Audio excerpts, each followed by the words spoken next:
अभी तक बंगाल में विधानसभा चुनाव के तारीखों की घोषणा नहीं हुई है, लेकिन अभी से सत्ता पक्ष टीएमसी और मुख्य विपक्षी पार्टी भाजपा के बीच सियासी खींचतान गुजरते दिन के साथ बढ़ती जा रही है। कहा जा सकता है कि टीएमसी और भाजपा के बीच राजनीतिक रस्साकसी के कारण सर्दी के मौसम में भी पश्चिम बंगाल के लोगों को गर्माहट सी महसूस हो रही है। पश्चिम बर्धमान जिले के सियासी पारे को और थोड़ा बढ़ाते हुए आज पश्चिम बंगाल विधानसभा में नेता प्रतिपक्ष शुभेंदु अधिकारी जमुरिया पहुंचे। यहाँ पर उन्होंने टाउन हॉल में कार्यकर्ता सम्मेलन को संबोधित किया।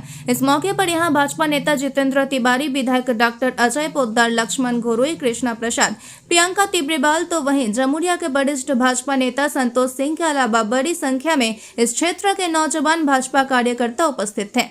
यहाँ शुभेंदु अधिकारी ने कहा कि भले ही पश्चिम बंगाल में चल रहे एसआईआर की प्रक्रिया अपने समापन की तरफ बढ़ने लगी है और आज ड्राफ्ट लिस्ट भी जारी हो गया है, लेकिन अब भी भाजपा कार्यकर्ताओं को सावधान रहने की आवश्यकता है, क्योंकि जब तक पश्चिम बंगाल में अंतिम मतदाता सूची नहीं निकल जाती तब तक भाजपा कार्यकर्ताओं को सावधान रहने की आवश्यकता है, क्योंकि टीएमसी अभी भी मतदाता सूची में धांधली करने का प्रयास करेगी। उन्होंने भाजपा कार्यकर्ताओं का उत्साह बढ़ाते हुए कहा कि वह ऐसे ही काम करते रहें और 14 फरवरी के बाद अंतिम मतदाता सूची निकालने के उपरांत वह यहां आएंगे और भाजपा कार्यकर्ताओं के साथ लिट्टी चोखा पार्टी मनाएंगे।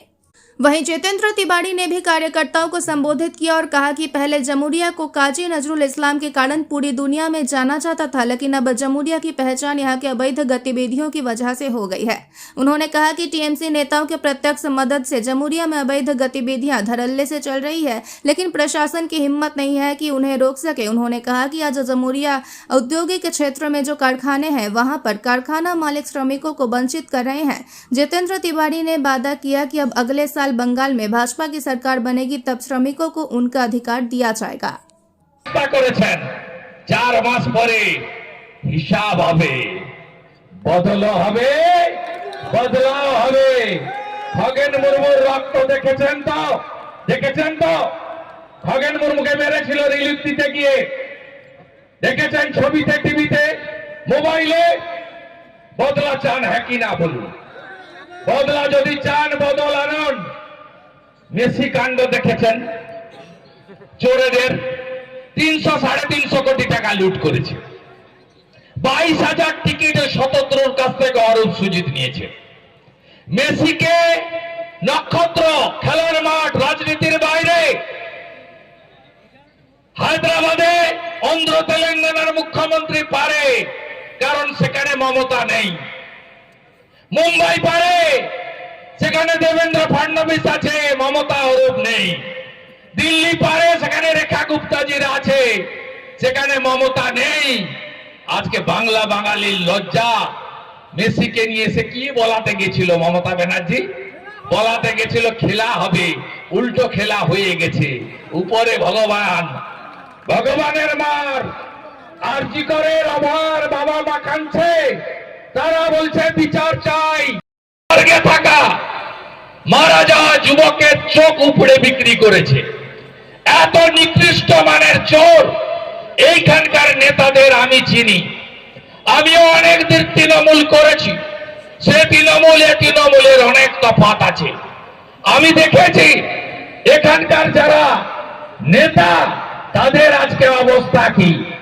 নরেন চক্রবর্তী প্রতিদিন কত কোটি টাকা তোলেন, হরেরাম সিং তার বেটা কত কোটি টাকা তোলেন।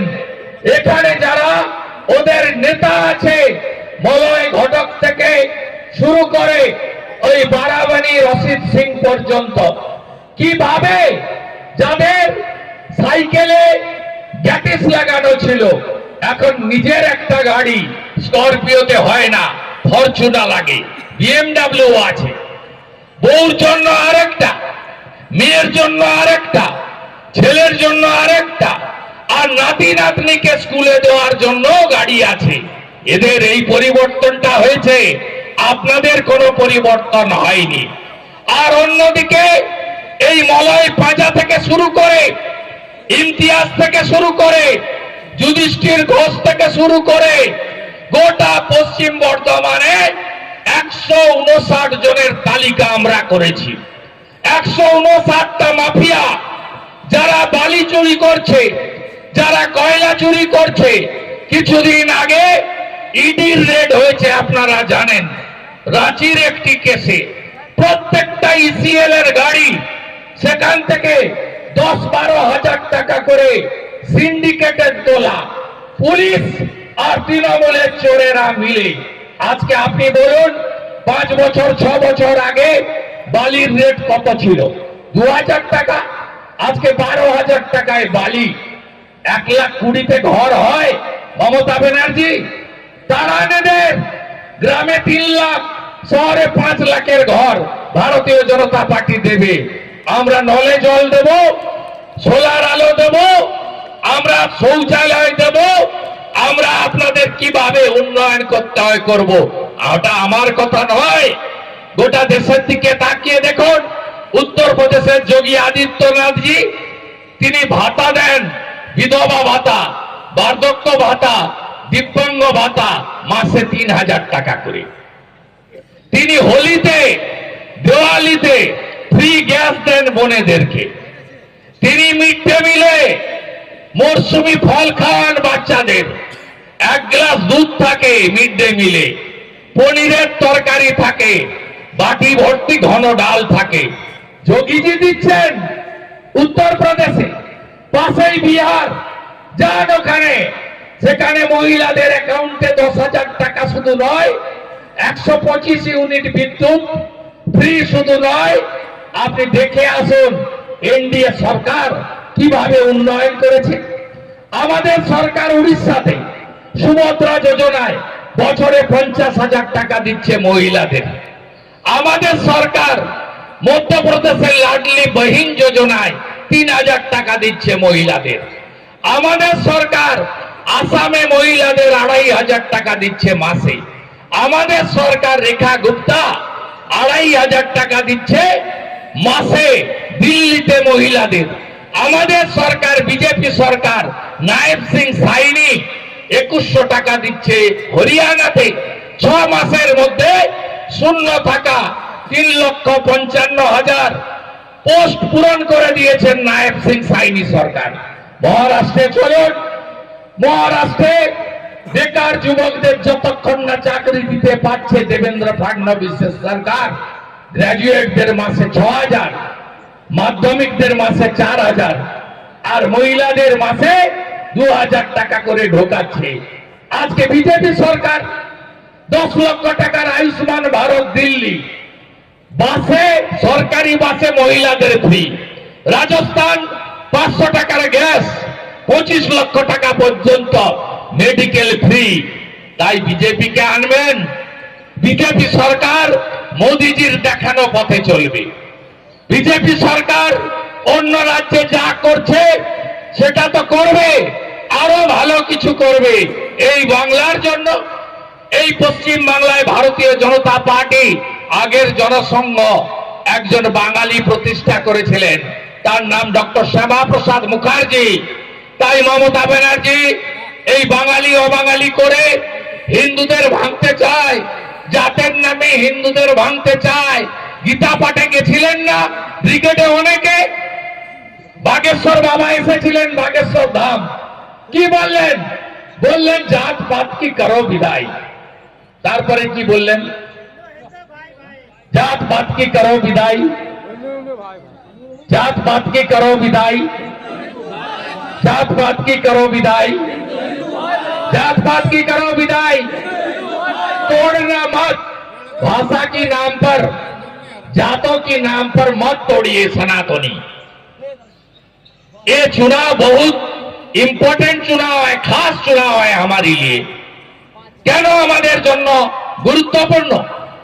কারণ আমরা হিন্দুরা পশ্চিমবঙ্গে সাফার করছে। হু করে বাংলাদেশ থেকে মুসলমান ঢুকিয়ে ডেমোগ্রাফি বদলে দিয়েছে। এই আসানসোলে সব জমির মালিক তো ওরা, বালি লুট করছে, কয়লা লুট করছে, ইসিএল কন্ট্রোল করছে, সেল কন্ট্রোল করছে, ঠিকাদারি সিন্ডিকেট, তোলাবাজি, পুলিশ আর শাসক দলের মাথায় হাত। আজকে বলুন সব ইম্পর্টেন্ট জমি জায়গা এরা কিনে ফেলেছে। আপনাকে ঘর ছাড়া হতে হবে। এরা বলছে নাকি ইসিএল এর জায়গায় বসে আছেন, তাড়িয়ে দেবে। আমি গ্যারেন্টার, আমি বিরোধী দলনেতা গ্যারেন্টার। কাউকে তোলার ব্যাপার নেই, করতে দেব না, প্রশ্নই নেই। এসব উল্টা চাক্কার লাগাচ্ছে, বরঞ্চ বিজেপিকে আনুন। ইসিএল এর অপব্যবহৃত জায়গা, উদ্বৃত্ত জায়গা, সেটা যাতে আপনি পার্মানেন্ট রেন্টাল বা লিজ পান, তার ব্যবস্থা অগ্নিমিত্রা পাল আমরা করব। কথা দিয়ে গেলাম আপনাদের। এদের তাড়াতে হবে, অনেক সন্দেহ হয়ে গেছে, মায়েরা উঠে পড়েছেন, বাড়ি যাবেন। আমি কথা বাড়াবো না, আমি শুধু বলবো মা কালীকে প্রিজন ভ্যানে তুলেছেন, বদলা চান হ্যাঁ কিনা? বদলা চান তো? এই কাকদ্বীপে আমি এখানে দর্শন করে এলাম বাবা সাহেব আম্বেদকরের মূর্তি, আমি পণ্ডিত রঘুনাথ মুর্মুকে মালা দিলাম, আমি বজরংবলীকে দর্শন করেছি, আমি স্বামী বিবেকানন্দকে প্রণাম করেছি। বাবা সাহেব আম্বেদকর সংবিধান করেছিলেন, আর পশ্চিমবঙ্গের সংবিধান বিপন্ন। পণ্ডিত রঘুনাথ মুর্মু অলচিকি ভাষায় সাঁওতালি, অলচিকি লিপিতে সাঁওতালি ভাষা লিখেছিলেন। আজকে আদিবাসীরা বিপন্ন, একলব্য স্কুল করতে দিল না, আদিবাসীদের জমি বেদখল করছে। বজরংবলীর মূর্তি দর্শন করলাম কয়েকদিন আগে দক্ষিণ 24 পরগনা জেলার কুলপিতে, বজরংবলীর মাথা ভেঙে নিয়ে গেছে, একজনও গ্রেপ্তার হয়নি। মমতার আমলে শুধু হিন্দুরা নন, হিন্দু দেবদেবীরাও সুরক্ষিত নয়। আজকে মা কালীকে প্রিজন ভ্যানে তুলেছে। তাই বদলা যদি চান, বদল আনুন। স্বামী বিবেকানন্দ বলে গেছেন, তুমি গর্ব করে বলো আমি হিন্দু। আর পশ্চিম বাংলায় সনাতনী হিন্দুরা আজকে বিপন্ন। পশ্চিম বাংলায় জিতেন তেওয়ারি যেদিন পাণ্ডবেশ্বরে গীতা বিতরণ করতে যান, সেদিন জিতেন তেওয়ারির সামনে কর্মীরা মার খায়, গ্রেপ্তার হয়। এখানে সোমনাথ সহ যাদের মামলা দিয়েছে, পুলিশের সাহস থাকলে ঠিকই ছুঁয়ে দেখবেন। আমি বলে গেলাম সিপি অফিস ঘেরাও করতে আসবো, সুনীল চৌধুরী আমার নেতৃত্বে ঘেরাও হবে, দেবতনু ডাক দেবে। আমাদের মন্ডল প্রেসিডেন্ট বালি চুরি আটকাতে গেছে, আমার থাকা মারা যাওয়া যুবকের চোখ উপড়ে বিক্রি করেছে। এত নিকৃষ্ট মানের চোর এইখানকার নেতাদের আমি চিনি। আমিও অনেক দিন তৃণমূল করেছি, সে তৃণমূল এ তৃণমূলের অনেক তফাৎ আছে। আমি দেখেছি এখানকার যারা নেতা, তাদের আজকে অবস্থা কি। নরেন চক্রবর্তী প্রতিদিন কত কোটি টাকা তোলেন, হরেরাম সিং তার বেটা কত কোটি টাকা তোলেন। এখানে যারা ওদের নেতা আছে, মলয় ঘটক থেকে শুরু করে ওই বারাবানি রশিদ সিং পর্যন্ত, কিভাবে যাদের সাইকেলে গ্যাটিস লাগানো ছিল, এখন নিজের একটা গাড়ি স্করপিওতে হয় না, ফরচুনা লাগে, বিএমডাব্লিউ আছে, বউর জন্য আরেকটা, মেয়ের জন্য আরেকটা, ছেলের জন্য আরেকটা, আর নাতি নাতনিকে স্কুলে দেওয়ার জন্য গাড়ি আছে। এদের এই পরিবর্তনটা হয়েছে, আপনাদের কোনো পরিবর্তন হয়নি। আর অন্যদিকে এই মলয় পাঁজা থেকে শুরু করে, ইমতিয়াজ থেকে শুরু করে, যুধিষ্ঠির ঘোষ থেকে শুরু করে, গোটা পশ্চিম বর্ধমানে 159 জনের তালিকা আমরা করেছি। 159টা মাফিয়া, যারা বালি চুরি করছে, যারা কয়লা চুরি করছে। কিছুদিন আগে ইডির রেড হয়েছে, আপনারা জানেন, রাঁচির একটি কেসে প্রত্যেকটা ইসিএল এর গাড়ি, সেখান থেকে 10-12 হাজার টাকা করে সিন্ডিকেটের তোলা, পুলিশ আর তৃণমূলের চোরেরা মিলে। আজকে আপনি বলুন, 5 বছর 6 বছর আগে বালির রেট কত ছিল? 2000 টাকা। আজকে 12,000 টাকায় বালি। 1,20,000-তে ঘর হয় মমতা ব্যানার্জি? তারানেদের গ্রামে 3 লাখ, শহরে 5 লাখের ঘর ভারতীয় জনতা পার্টি দেবে। আমরা নলে জল দেব, সোলার আলো দেব, আমরা শৌচালয় দেব, আমরা আপনাদের কিভাবে উন্নয়ন করতে হয় করব। ওটা আমার কথা নয়, গোটা দেশের দিকে তাকিয়ে দেখুন।